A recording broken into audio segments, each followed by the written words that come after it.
Hai murid-murid, Assalamualaikum. Bertemu lagi kita di dalam subjek Pendidikan Jasmani tahun 5 dalam unit 9 Cergas Selalu. Tajuk pembelajaran Jom Cergas dan Jom Santai. Kita akan membincangkan mengenai aktiviti memanaskan badan dan juga aktiviti menyejukkan badan. Objektif pembelajaran pada hari ini adalah di akhir pembelajaran nanti murid dapat melakukan aktiviti memanaskan badan yang khusus berdasarkan aktiviti fizikal yang akan dilakukan. Murid dapat melakukan aktiviti menyejukkan badan dan juga murid dapat menerangkan perbezaan antara aktiviti memanaskan badan dengan aktiviti menyejukkan badan.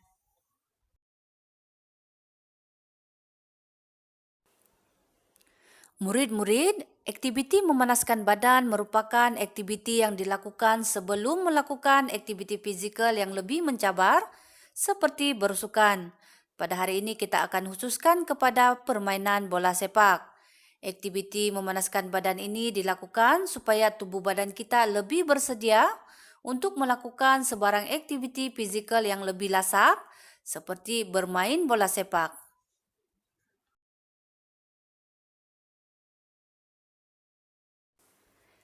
Adakah kamu tahu kenapa kita perlu melakukan aktiviti memanaskan badan sebelum melakukan aktiviti fizikal lain yang lebih mencabar?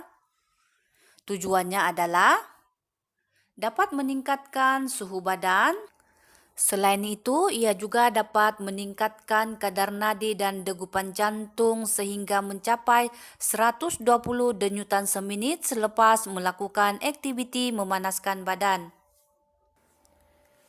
Aktiviti memanaskan badan juga dapat meningkatkan kadar pernapasan dan pengaliran darah ke seluruh jantung.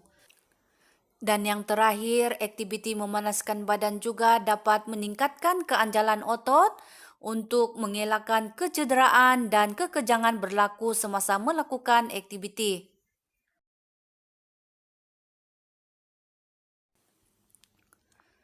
Kamu perlu mengira kadar nadi kamu sebelum dan selepas melakukan aktiviti memanaskan badan.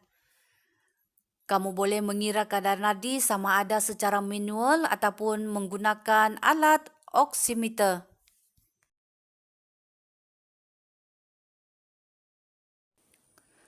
Kamu boleh mengira kadar nadi secara manual dengan mengesan denyutan nadi melalui pergelangan tangan, yaitu nadi radial, dan juga di bahagian leher, yaitu nadi karotid.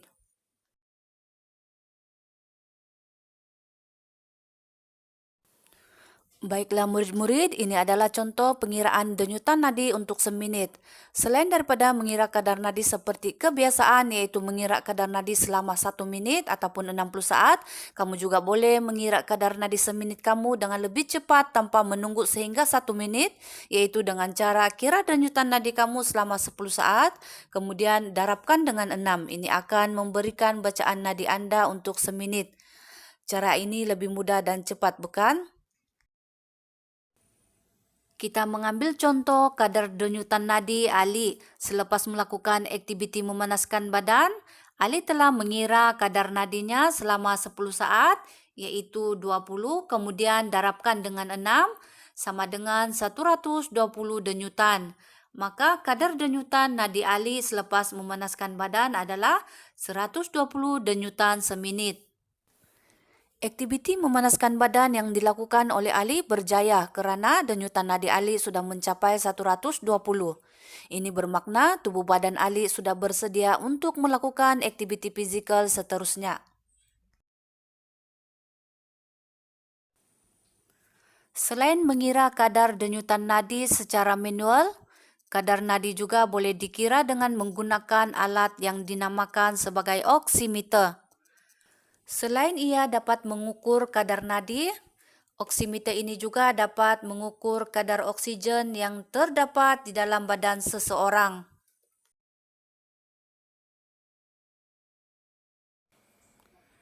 Murid-murid, berikut merupakan contoh aktiviti memanaskan badan yang khusus untuk permainan bola sepak. Yang pertama adalah berlari pelbagai kelajuan, yaitu berlari perlahan, sederhana, dan juga laju. Dan yang kedua, berlari ulang-alik di kawasan yang telah ditetapkan. Lakukan aktiviti ini dalam tempo antara 15 hingga 30 saat. Aktiviti memanaskan badan yang lain yang boleh kamu lakukan adalah berlari perlahan dengan lutut yang tinggi dan juga berlari sambil melakukan aksi menyepak tanpa bola.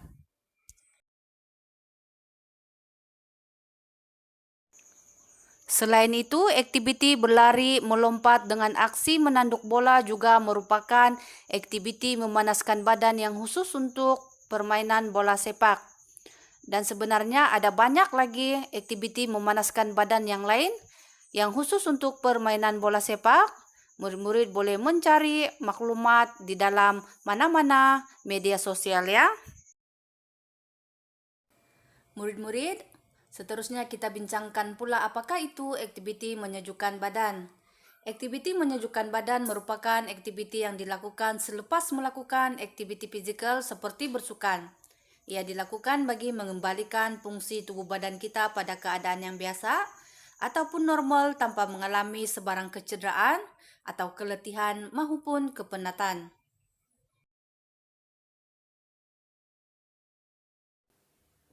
Kenapakah kita perlu melakukan aktiviti menyejukkan badan selepas bersukan ataupun melakukan sebarang aktiviti fizikal yang lebih mencabar? Ini karena ia dapat menurunkan suhu badan secara beransur-ansur kembali kepada tahap yang normal. Selain itu, ia dapat menurunkan kadar nadi dan juga kadar pernapasan pada tahap yang normal. Aktiviti menyejukkan badan juga dapat memastikan bekalan oksigen dapat dibawa ke seluruh tubuh badan kita untuk mengelakkan daripada otot lesu ataupun letih. Selain itu, ia juga dapat membantu mengendurkan otot dan pulih selepas bersukan atau melakukan aktiviti lasak. Ini akan dapat mengurangkan rasa sakit pada otot.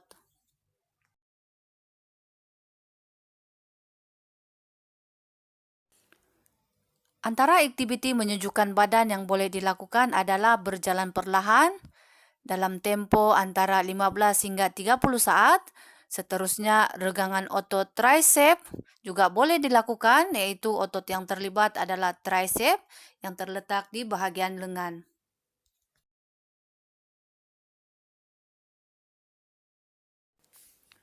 Selain itu, regangan otot trapezius dan regangan otot quadricep juga boleh dilakukan di dalam aktiviti menyejukkan badan ini. Untuk cara pelaksanaan regangan ini, murid-murid boleh merujuk seperti yang terdapat di dalam gambar.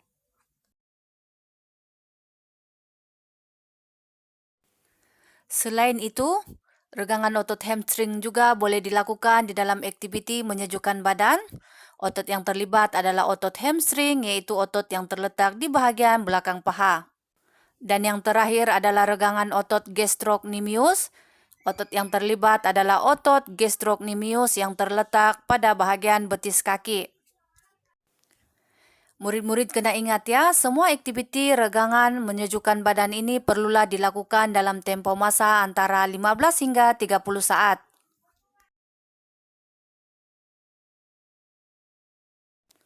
Murid-murid, berikut merupakan perbezaan antara aktiviti memanaskan badan dan juga aktiviti menyejukkan badan. Untuk aktiviti memanaskan badan, ia dilakukan sebelum melakukan aktiviti. Manakala untuk aktiviti menyejukkan badan pula, ia dilakukan selepas melakukan aktiviti. Untuk aktiviti memanaskan badan pula, ia dilakukan dengan intensiti tinggi supaya suhu badan dan juga kadar nadi kita meningkat. Manakala untuk aktiviti menyejukkan badan pula, ia dilakukan dengan tahap intensiti rendah supaya kadar nadi dan juga suhu kita kembali kepada tahap yang normal ataupun biasa. Manakala perbezaan yang seterusnya adalah aktiviti memanaskan badan dapat meningkatkan kadar nadi seperti yang cikgu nyatakan tadi. Manakala aktiviti menyejukkan badan pula akan menurunkan kadar nadi.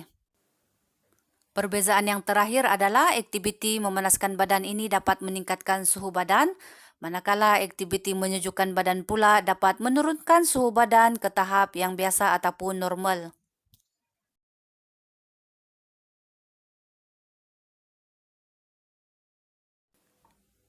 Ingat murid-murid, kedua-dua aktiviti memanaskan badan dan juga aktiviti menyejukkan badan ini mestilah dilakukan untuk mengelakkan daripada berlaku risiko kecederaan dan juga untuk mengelakkan keletihan pada otot badan selepas melakukan aktiviti fizikal seperti bersukan. Cikgu harap murid-murid faham tentang topik perbincangan kita pada kali ini kerana kamu sudah pun belajar dan juga melakukan aktiviti memanaskan badan dan juga aktiviti menyejukkan badan ini sejak berada di tahun 1 lagi. Jadi sekian sahaja untuk kali ini. Murid-murid yang belum subscribe, sila klik subscribe ya murid-murid. Jumpa lagi pada pembelajaran yang akan datang. Assalamualaikum. Bye.